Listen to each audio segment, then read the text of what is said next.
Assalamualaikum warahmatullahi wabarakatuh. Sebelumnya perkenalkan, nama saya Dita Prameswari. Saya dari Magister Manajemen Universitas Islam Sultan Agung Semarang. Oke, kali ini saya akan mempresentasikan salah satu jurnal yang berjudul Workplace Transformation in the Digital Age, Challenge and Success Factor. Ini merupakan salah satu penelitian dari Dr. Michael Graham dan Luke Sobris. Baik, langsung saja. Dalam presentasi saya ini akan terbagi menjadi 4 bagian. Yang pertama ada key findings, yang kedua the world of work in transition, yang ketiga the workplace ecosystem, dan yang keempat a guide to successful workplace transformation. Baik, langsung saja pada poin yang pertama, temuan key findings. Jadi dalam temuan ini terdapat inti-inti bagian dari jurnal ini. Jadi pada temuan ini apa sih dampaknya dengan transformasi tempat kerja itu? Jadi mengubah apa saja, berdampak pada apa saja. Nah, ini key findings dalam penelitian ini. Yang pertama adalah mengubah sifat pekerjaan. Mayoritas karyawan Swiss sekarang menggunakan teknologi dan perangkat digital, melakukan pekerjaan yang intensif, pengetahuan dan non-rutin, dan mengandalkan interaksi sosial dan kreativitas. Proporsi ini cenderung meningkat lebih lanjut di tahun 4 tahun mendatang. Kemudian yang kedua itu berdampak pada tempat kerja. Ketika dunia kerja berubah, tempat kerja juga perlu berubah. Tempat kerja semakin perlu disesuaikan dengan adanya fleksibilitas, kolaborasi, dan konektivitas. Sebuah survei representatif dari 1.000 karyawan di kantor Swiss menunjukkan bahwa hal ini tidak berlaku secara universal dan masih banyak yang harus dilakukan untuk mencapai hal ini. Ketiga, tingkat fleksibilitas yang rendah atas lokasi kerja, tetapi tingkat fleksibilitas yang tinggi atas jam kerja. 39% pekerja kantor mensurvei pekerjaan di luar kantor majikan mereka selama 1 hari atau lebih dalam seminggu. 77% masih memiliki meja sendiri di dalam kantor. Namun, ada fleksibilitas yang lebih besar sehubungan dengan jam kerja, yaitu 72% pekerja kantor memiliki kebebasan relatif untuk memutuskan kapan mereka bekerja di kantor. Kemudian, temuan selanjutnya itu penyediaan perangkat digital dan alat kolaborasi yang tidak memadai. Nah, mungkin karena ini dilakukannya itu dengan menggunakan teknologi digital, mungkin tidak semua orang itu mempunyai semuanya itu. Jadi mayoritas pekerja kantor yang disurvei memiliki akses seluler ke sistem dan proses, tetapi 42% mengatakan bahwa majikan mereka tidak menyediakan perangkat digital yang memungkinkan mereka bekerja dari jarak jauh. Nah, 29% tidak dapat menggunakan teknologi obrolan dan konferensi video atau sistem manajemen dokumen sebagai alat kolaborasi. Jadi tidak semua orang itu bisa mengoperasikan sistem berjalannya teknologi digital itu. Jadi dan semua orang belum berarti punya maksudnya, dan tidak semua orang tuh bisa mengoperasikannya. Dan yang terakhir itu kurangnya pedoman dan dukungan terbatas dari manajer. Hanya 39% pekerja kantor yang disurvei melaporkan bahwa perusahaan mereka memiliki pedoman tentang kerja fleksibel. Sementara 56% manajer lini mendukung jam kerja yang fleksibel, hanya 30% mendukung lokasi kerja yang fleksibel. Nah, jadi temuannya itu seperti itu. Baik, selanjutnya, nah, apa yang membuat transformasi tempat kerja itu sukses? Nah, ada 2 poin utama. Yang pertama, integrasi strategis ekosistem tempat kerja, yaitu merupakan transformasi yang sukses ke tempat kerja modern yang mencerminkan tren saat ini, dan dunia kerja berarti merancang strategi yang menyeluruh dan koheren. Inti dari strategi ini haruslah integrasi berbagai dimensi ekosistem tempat kerja. Ini tidak hanya mencakup tempat kerja fisik, tetapi juga bakat dan teknologi. Yang kedua, ini adalah target dari penelitian ini, yaitu fleksibilitas, kolaborasi, dan konektivitas. Tujuan secara menyeluruh transformasi tempat kerja harus fokus pada pencapaian dan peningkatan fleksibilitas, kolaborasi, konektivitas. Hal ini memungkinkan kinerja karyawan, kepuasan karyawan, penggunaan ruang fisik, dan branding perusahaan untuk dioptimalkan. Baik, selanjutnya poin kedua, the world of work in transition, di transisi dunia kerja. Transformasi dunia kerja terbaru sebagai respon terhadap digitalisasi juga telah membawa perubahan nyata. Selama beberapa dekade terakhir, penggunaan teknologi digital telah meningkat tajam dan telah terlihat pergeseran dalam pekerjaan, peran, dan keterampilan yang melibatkan penggunaan teknologi ini. Swiss terkecuali dalam tren ini. Oke, selanjutnya. Nah, ini. Jadi, dalam transisi dunia kerja itu melibatkan 3 hal penting, yaitu teknologi, peran, dan kompetensi atau keterampilan. Jadi bisa dilihat pada ilustrasi dalam PPT saya ini, yaitu pada teknologi itu yaitu meliputi perangkat dan jaringan digital. Nah, perangkat dan jaringan digital sangat penting dalam cara karyawan itu bekerja.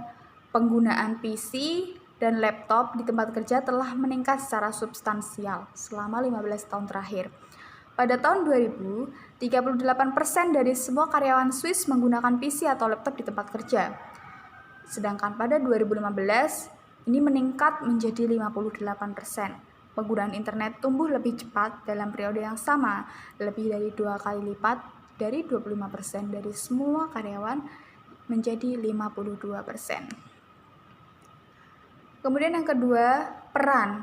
Peran tidak struktur dan intensif pengetahuan.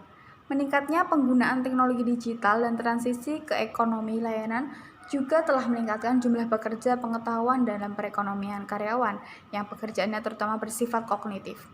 Antara 2000 dan 2016, proporsi semua karyawan Swiss yang diperhitungkan oleh pekerja berpengetahuan meningkat dari 44% menjadi 53%. Ada juga peningkatan yang mencolok selama periode ini dalam proporsi karyawan dari 38% menjadi 50%. Selanjutnya, keterampilan. Keterampilan itu dapat dilihat dari interaktif dan kreativitas. Penggunaan teknologi digital yang lebih luas dan peningkatan tugas yang intensif pengetahuan juga telah membawa 2 perubahan besar dalam persyaratan keterampilan karyawan. Pertama, tingkat pendidikan dan pelatihan telah meningkat tajam. Proporsi karyawan dengan kualifikasi tingkat pasca sarjana dari universitas atau perguruan tinggi pada tingkat yang sebanding meningkat dari 24% menjadi 40% antara tahun 2000 hingga 2017. Kedua, keterampilan sosial, komunikasi, dan kreatif diperoleh secara substansial penting. Proporsi karyawan yang membutuhkan keterampilan sosial yang baik untuk pekerjaan mereka naik dari 38% menjadi 46% antara tahun 1990 hingga 2013. Sementara itu, proporsi yang membutuhkan keterampilan pemecahan masalah yang kompleks dari jenis yang diperlukan untuk berpikir kreatif meningkat dari 58% menjadi 67%. Oke, selanjutnya. Nah, jadi pada transisi dunia kerja itu tadi, secara keseluruhan, saat ini semakin banyak karyawan yang bergantung pada perangkat dan teknologi digital, melakukan pekerjaan, pengetahuan, dan tugas non-rutin, dan mengandalkan interaksi sosial, kolaborasi, dan kreativitas untuk melakukan pekerjaan mereka. Tren ini cenderung menjadi lebih ditandai selama beberapa tahun ke depan sebagai respon terhadap pertumbuhan eksponensial dalam teknologi digital. Oke, yang ketiga, poin ketiga itu ekosistem tempat kerja. Ketika dunia kerja berubah, tempat kerja perlu melakukannya juga. Perubahan dalam teknologi peran dan kompetensi yang dijelaskan dalam 2 bagian yang memiliki implikasi penting bagi tempat kerja modern. Nah, seperti yang sudah saya jelaskan tadi, bahwa target dari penelitian ini adalah fleksibilitas, kolaborasi, dan konektivitas. Nah, jadi dalam ekosistem tempat kerja ini, yang pertama, sebagai akibat dari semakin pentingnya teknologi digital dan pekerjaan yang intensif pengetahuan, sekarang semakin banyak karyawan dapat bekerja secara independen dan dari lokasi tertentu. Jadi lokasinya tuh lebih fleksibel. Nah, karena mereka atau karyawan itu bebas untuk menentukan. Yang kedua, interaksi sosial dan kolaborasi sekarang merupakan aspek kunci dari pekerjaan. Hampir setengah dari semua karyawan. Nah, sebuah studi telah menunjukkan bahwa ini melibatkan kompetensi dan peran di mana manusia dengan jelas mengungguli mesin dan perangkat lunak. Hal ini sudah tidak diragukan lagi. Memang sekarang ini peran manusia itu sudah digantikan oleh adanya teknologi atau mesin yang lebih canggih. Oke, langsung saja selanjutnya. Ini ada 4 dimensi tempat kerja. Yang pertama, dimensi ruang yang berhubungan dengan desain gedung dan ruang kantor. Yang kedua, dimensi tempat yang berfokus pada distribusi karyawan di berbagai lokasi. Yang ketiga, dimensi teknologi yang memungkinkan karyawan untuk melakukan pekerjaan mereka dan berkolaborasi satu sama lain. Dan yang keempat, budaya dan struktur organisasi. Nah, dari 4 dimensi ini, apakah diyakini bisa mensupport adanya fleksibilitas dan collaborative working?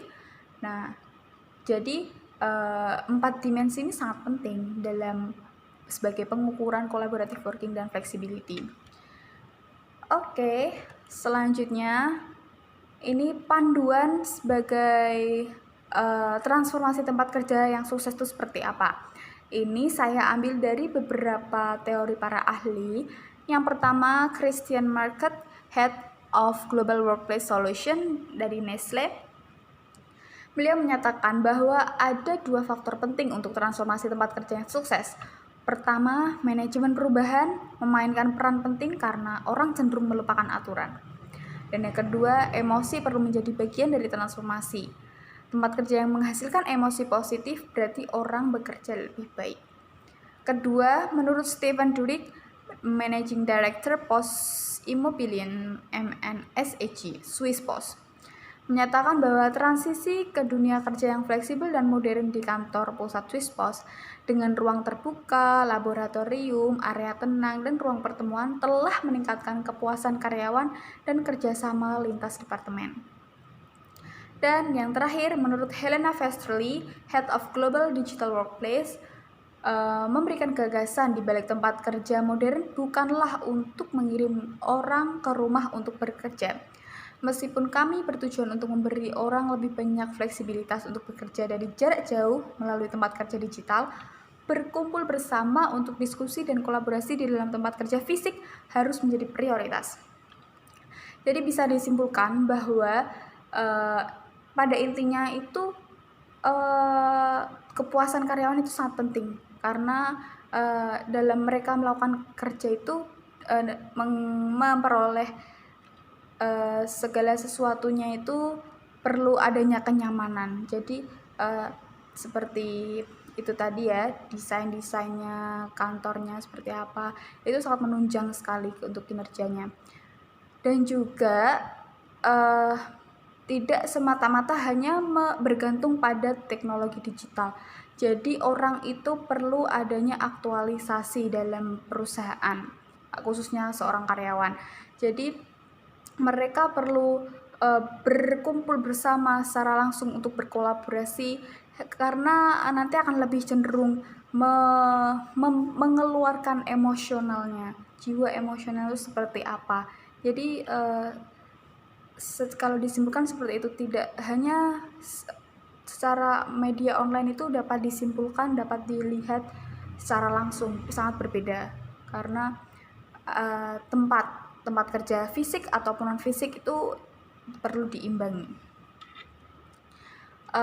Jadi nah ini juga ada strategi-strateginya ya, seperti mengubah culture, mindset, dan masih banyak lagi dengan dimensi talent, teknologi, space, dan place.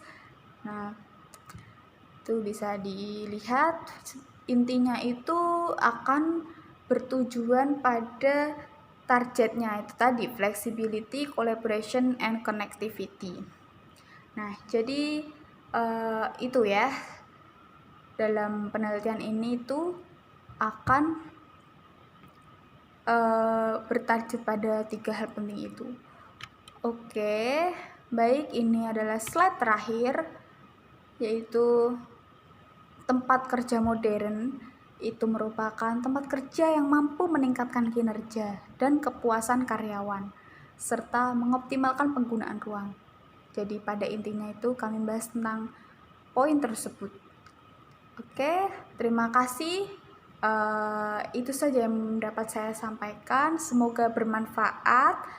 Terima kasih. Wassalamualaikum warahmatullahi wabarakatuh.